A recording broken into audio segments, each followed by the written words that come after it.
I thought I'd do a quick after-action report and talk a little bit about the gameplay of Stilicho, Last of the Romans, a solitaire game by Robert DeLeskie, published by Hollandspiele Games.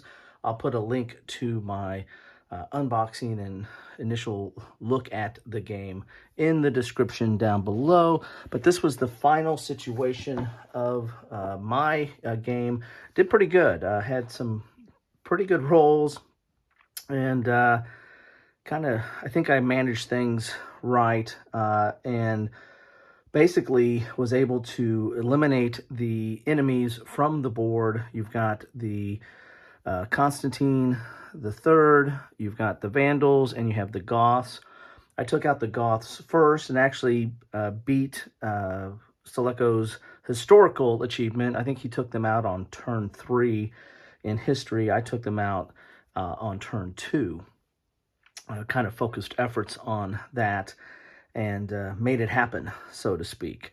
The Vandals and Constantine took a lot more maneuvering to get them off the board, and what helped was there was a couple of times that Constantine went after the Vandals himself. There was an event when the enemies will actually attack themselves if they end up in the same spot, and there's a couple places where that could happen. That could happen in Verona, and it can happen in Dura Cotorum, and that's where the Vandals and Constantine fought, and that was to my benefit. But then there's also an event that makes Constantine attack the Vandals, and that helped me out as well to kind of push the Vandals back. The Vandals advanced pretty doggone far in this game. They got to Galicia, and the more they're in there, that creates unrest and can become a problem on the board.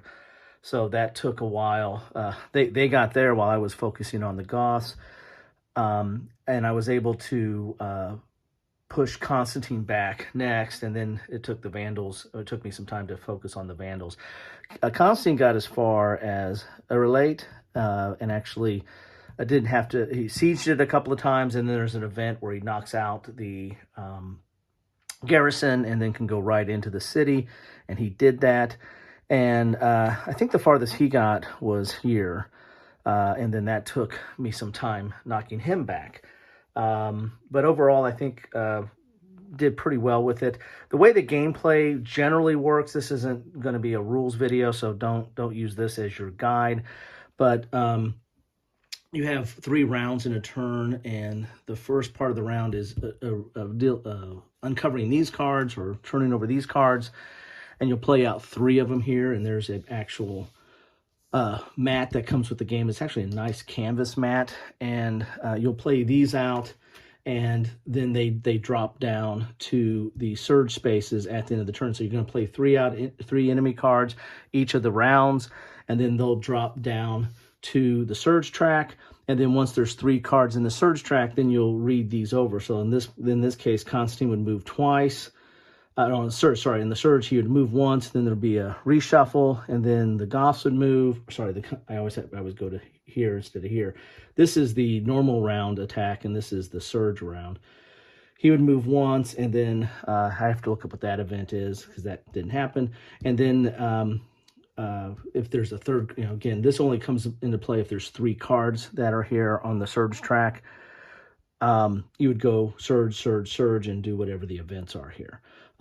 If there's not 3 cards, then you just keep going until the surge track is not activated. And that could happen if a lot of events are drawn. So there are event cards, and then there are activation cards for the enemy. And they're going to get 3 of those each round. And basically, it's kind of a states of siege type track. They're going to move, like here, Constantine would move 2, and then they just keep moving on the track until they get to their destination. And for the Vandals, it's this, and then they start causing sieges. For Constantine, it's Ravenna, and you can lose the game if he gets in Ravenna. And then for the Goths, it is Rome, and there's bad effects if that happens as well. So it's kind of a stage of siege. These are the activations, but you have this interesting surge ability where they do a second a round or a second group of attacks if this surge track gets filled up. On your turn, you're going to draw cards from this deck depending upon what round it is. You get 5 here, 3 here, and 1 here, but you're not always guaranteed those cards. There's a lot of events that the enemy track affects that you have to discard a card, or you don't have as many cards. Also, you can reserve a card, one card a turn. So if you draw 5 cards your first round, you hold 1 back. So when you draw 3, you'll get 1 more. You'll keep that 1 back, so you'll have 4. If you get I had this event, which is the Imperial Wedding, and when that came into place, I could hold 2 cards back. And so you can kind of plan for a big turn. And you really need to do that a lot of times because you really need to efficiently use these cards to plan your attacks, because your attacks are going to be based on how many troops you have in these army boxes here. So like here I had 5, so that's 5, and plus your leader value is 2. That's Stilicho himself. So that would give me 7 right there. So I was using him to take out Constantine at the... well, actually, he was coming in to take out the Vandals last. We took out Constantine and then took out the Vandals last. But you can also discard these cards to add an attack value, or if once one of the enemies has surrendered, like you can discard a card and add, I think, 4 from that enemy. So I was using the Goths against everybody else after that happened. Now, once you knock somebody off the board, they can come back. You have to leave some troops in there to kind of keep them, pacify them. So you have to roll. I was keeping like 5 in here for a while to kind of keep them down, because if you roll 6-sided dice, and if they roll above the number, and it can't be equal above it, then they come back into play. So you got to keep some troops to kind of keep stuff pacified. As I said, these cards do all kinds of things. You can play them for the event that they have there, mutiny here, or to remove unrest or revolt. I used that before. Or you just discard it to take the action. And your actions basically are doing attacks, well, let's look at the thing here and see what we got here. Here's your actions here. You can do a reserve action, which is moving some troops around. The reserve action is keeping a card back to use it for combat to get a modifier. Attack the enemy, which is what you do the most. Enlist the Goths or Constantine. You can use them against somebody else, and I actually used them against the Vandals. Counter Olympus. You have this track here, which is keep moving up, that you kind of monitor this, because if bad things happen, Olympus starts going up, and eventually if Olympus gets to this here, Selecto is executed, and you lose the game. So the way you lose the game is that, Ravina, and running out of time.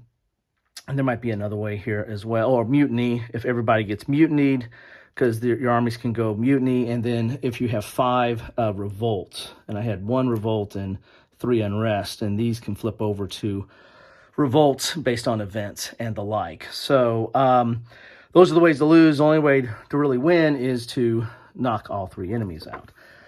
You can place transfer leaders and your troops. That's moving them between these army boxes. I did that to once we took over Constantine to try to bolster my attack against the Vandals.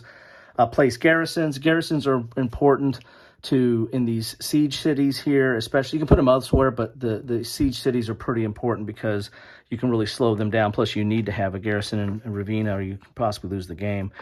You can suppress or unrest or revolts. That's getting rid of these or flipping them over. You can end a mutiny. Again, there's mutiny in the armies, and that you can't do anything with that army. You can't attack with that army as long as there's a mutiny, or you can prevent a surge, as you can knock out one of these cards here. Those are the general actions, but as I said, there's a lot of different events and a lot of different cards that come into play. Once you get to around turn 6 and beyond, there's late game cards that get shuffled into the enemy deck and into your Roman deck, and that changes things up. That gets a little bit, enemy gets meaner, but you also get some interesting abilities as well. In fact, some of those abilities I end up using quite a bit of them to win this game. Also, there's some historical cards, like when they have this wreath on there, and if you play them for the event, then they go out of the game. Wow, I think that's basically it. Again, this isn't a complete rule summary. It is a just kind of a highlight of how the game played. I like it. I was going to play Marcus Aurelius, the Wars of Marcus Aurelius first, which I'll put a link to that in this video as well. But because of some issues, you have to watch that video. That I couldn't get to that one just yet. So I did this one first, and I'm not. I know this is based off that system, but I know that I'm pretty sure Marcus Aurelius doesn't have these boxes like this. Maybe they, or these tracks. Maybe they do. I thought it was more of an area control or area movement track. But anyway. I like this. I like how this lays out. This is, to me, is more reminiscent of States to Sea, so it was more intuitive, and I was more familiar with this to jump right into this and then learn some of the special nuances. I guess I should put I didn't realize there was a surrender box there, so I can put all my guys in the surrender box there. This isn't exactly how the board lifts up. I've got shuffled around a little bit before I started doing the filming here. But anyway, that's what I have for you. Love to know your thoughts on this game or on the Wars of Marcus Aurelius or anything you want to talk about. I like it. This is a fun game. You know, you've got this player aid that's on the back of the rules. The rules aren't that complex. It's like 10 pages. And but you just follow this sequence of play. Tells you how to do the Roman attack, enemy attack. That's most of the game.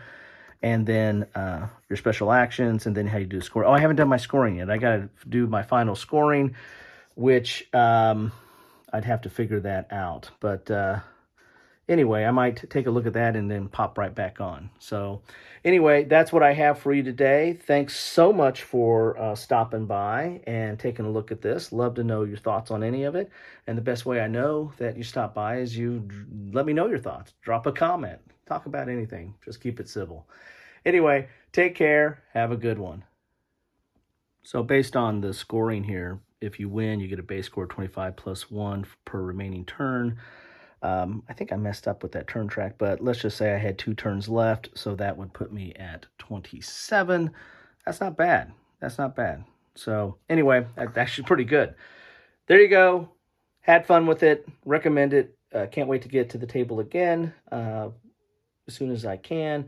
But thought I'd definitely get a playthrough on this, what is developing into my Rome week. Enjoy.